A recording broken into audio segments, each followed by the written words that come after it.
Hello and welcome to my channel, I Win to Lose Gaming. Despite all the hydro sprinklers we've had lately, there's been a bit of a dry spell in Genshin Impact. Fortunately, version 4.6 has quite a bit of content, so let's just glide right into it.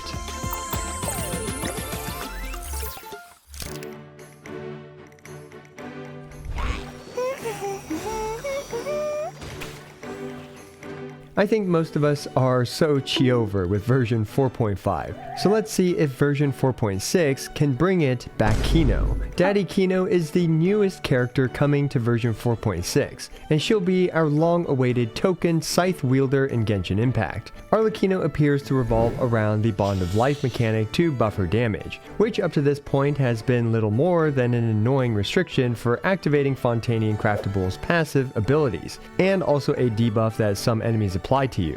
To get Bond of Life, Arlecchino will need to use her skill, which applies Blood Debt Directives onto them. Blood Debt Directives deal some damage to enemies periodically.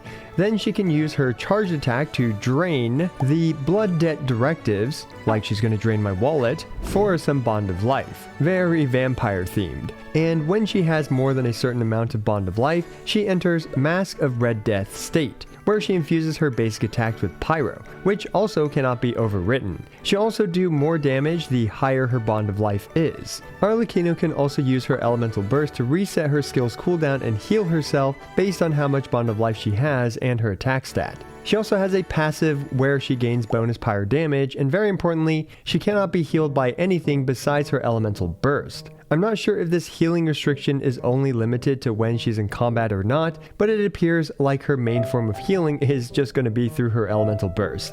Finally, Arlecchino has an awesome overworld traversal tool, which she initiates via her charged attack, and then she hovers with one of her wings. Not only does it go over water, I also timed it and it looks like it lasts for around 5 seconds, which is a reasonably long time. Anyway, all of this looks like she'll be spamming her basic pyro infused attacks, which will likely lead to some great raw pyro damage or even some vape setups. Now I do have many questions about her, such as how good is her AoE? These days, to compete against your front yard sprinkler system, you'll need some serious AoE on your attacks. Also, since she can't be healed, and assuming she scales off of the attack stat, while she's going to be very squishy, we'll also need to figure out her ICDs, and whether or not she will be a good vape DPS character. And if she is, honestly, will she be a bit too similar to Hu Tao? And personally, I can't wait to see how good she'll be on a Chevreuse overloaded team. Chevreuse has been one of my favorite 4-star characters since her release. Well, regardless of the answers to these questions, one thing's for sure.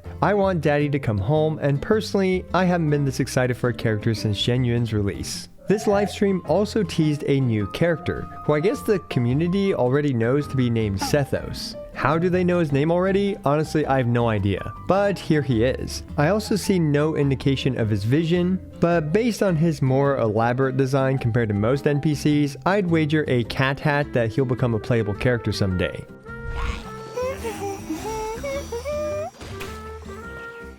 Next up, we have the banners. Phase 1 will have Arlecchino and Lyney, along with Arlecchino's signature weapon and Lyney's signature weapon, presumably. Phase 2 will have a mentally unstable hat and a sickly budget Orochimaru, along with, allegedly, a bell and a donut on the weapon banner. As for story-related content, we are getting Arlecchino's story quest with the newly added Focused Experience mode, which makes it harder to be interrupted while doing a story quest by Hilichurls mugging someone 10 yards away from you. Another nice quality of life feature is the Quick Challenge feature, where you can fight Arlecchino for the weekly boss materials even without first completing her story mission. And miraculously, before most of the other characters in the game, we're going back to the desert where we are getting Sino's second character story mission. This means more of the driest jokes around. Surprisingly, they also revealed 2 new artifact sets, but without telling us what they do. They usually tell us what these new artifact sets do, but I guess not for these 2 for some reason.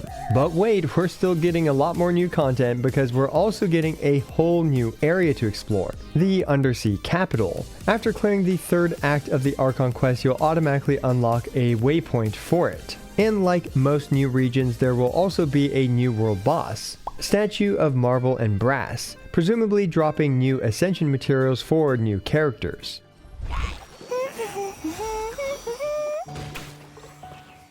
Then we've got new events, with the one and only event Archon himself, Arataki Ito. It looks like we're getting Goro as a free 4-star character for this event as well. And we get a new instrument, play some rhythm games, clutch our pearls, and listen to others sing. This is going to be a very music-themed main event. Then, when Trace is coming back, we meet Xiangling's alter ego who wants to cook a Regisvine, and we have a vibrating event where we destroy hordes of enemies, the usual card game stuff, and bonus talent books. We're also getting some minor quality of life features like quickly getting Serena Teapot stuff, more avatars, and a great new update to the treasure compass where it will actually display chests on the minimap as well. So yeah, 4.6 will have significantly more content than version 4.5. Heck, even the video lengths alone are very reflective of this. As for me, I'm most excited for Arlecchino's release. Also, I'd really appreciate it if you tickled that like button and gently press the subscribe button while you're at it. What are you most excited for in version 4.6? Do let us know down in the comments below.